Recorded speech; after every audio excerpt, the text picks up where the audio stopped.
Do you find fault in everything you do? Do you disregard what's going well and focus on the tiny things that don't go to plan? Do you ever feel like you're just not good enough? Today I'm going to share how we can use EFT Emotional Freedom Techniques to address imposter syndrome.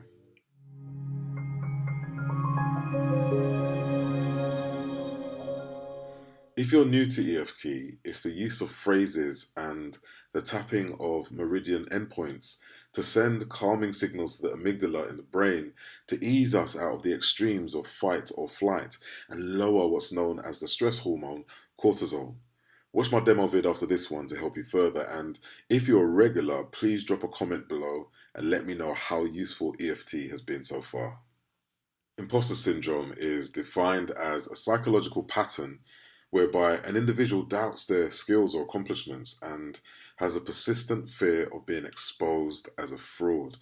Despite evidence of their competence, they remain convinced that they are frauds and do not deserve all they have achieved. So how do we get over this? Here's my approach broken down into 5 parts, and please make sure you stick around for the last one as it's my favorite. As a reminder, you can find my affirmation meditations on Insight Timer, connect with my circle there, Spoon Circle, or join my waiting list for one-to-one sessions. Please note I only share my calendar for bookings on the 3rd of each month for 24 hours, then close it again until the following month. So please follow the links in the description to be notified. So as a general overview, you can call my approach the Mindful AAA.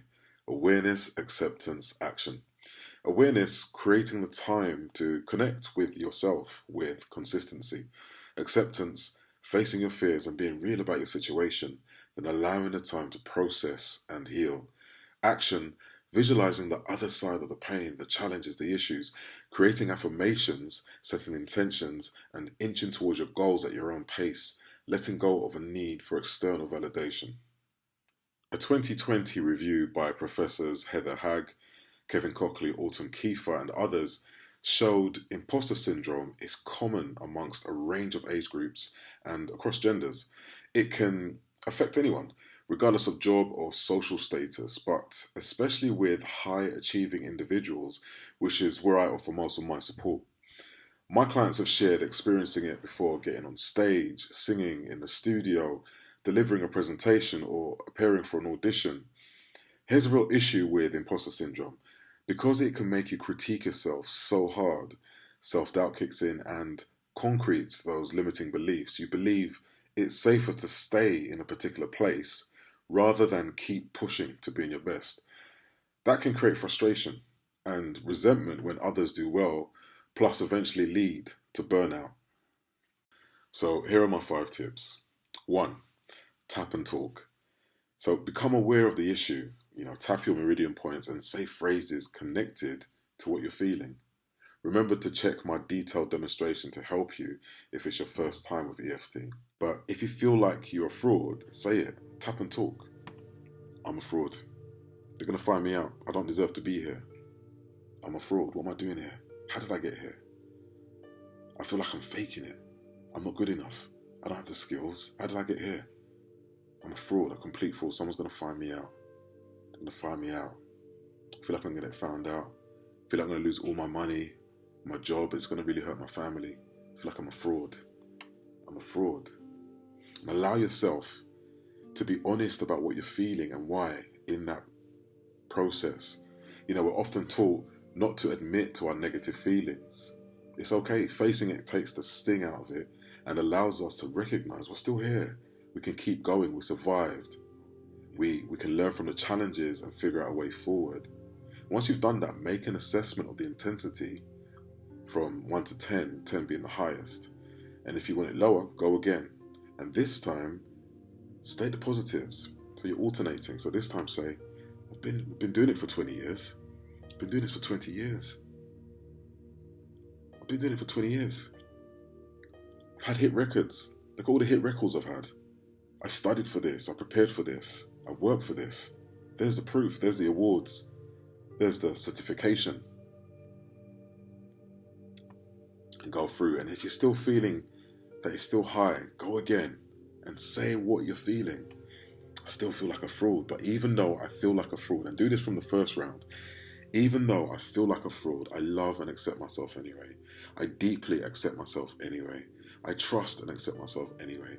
And it may be challenging to say that, but the point is we're starting that process of allowing ourselves to become aware of what's really going on for us, but not ignoring the issue at hand.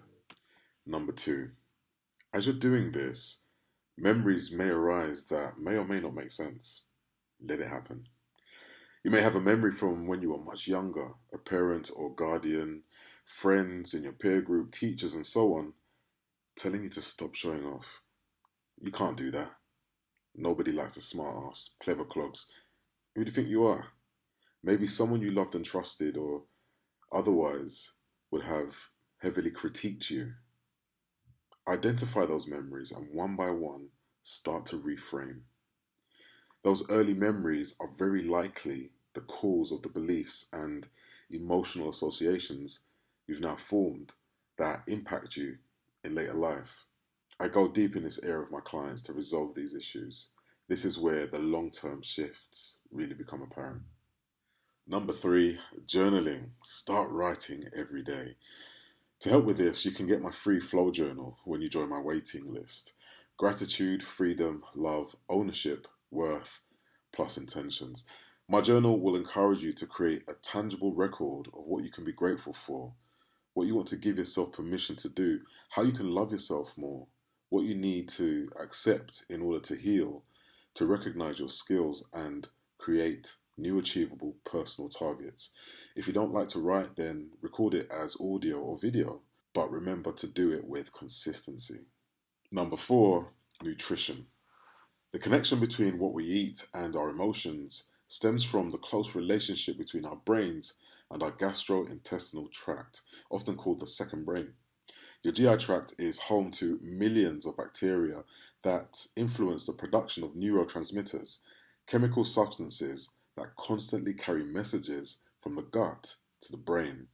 Dopamine and serotonin are two common examples. So, eating well for you and your specific bodily requirements promotes the growth of good bacteria, which in turn positively affects neurotransmitter production. Your mood is less likely to fluctuate and can aid in the maintenance of an overall positive mindset. Number five, environment. Check out people like Dr. Bruce Lipton and epigenetics for more on how environment can impact mindset and behavior. From childhood, we learn from our parents and the people around us how to respond to life. Between the ages of 2 to 6 especially, we're like sponges and so many behavioral patterns and beliefs are programmed in. What do you do now, good or bad, that you picked up from when you were younger? Going on from there, what is the environment like for you now? Is it supportive and safe or edgy and full of uncertainty? Are you encouraged or constantly shut down? Always feeling like something bad is going to be said or done? Changing your environment may ease the pressure. What needs to change for you? So that's how my approach to EFT tapping with the Mindful AAA Awareness Acceptance Action can address imposter syndrome. I share this and other tools in my live sessions only available on Insight Timer, and with my private one-to-one clients I go much deeper. Remember to join the waiting list to be notified of my availability the third day of every month. Let me know how you get on and take care of yourselves until next time.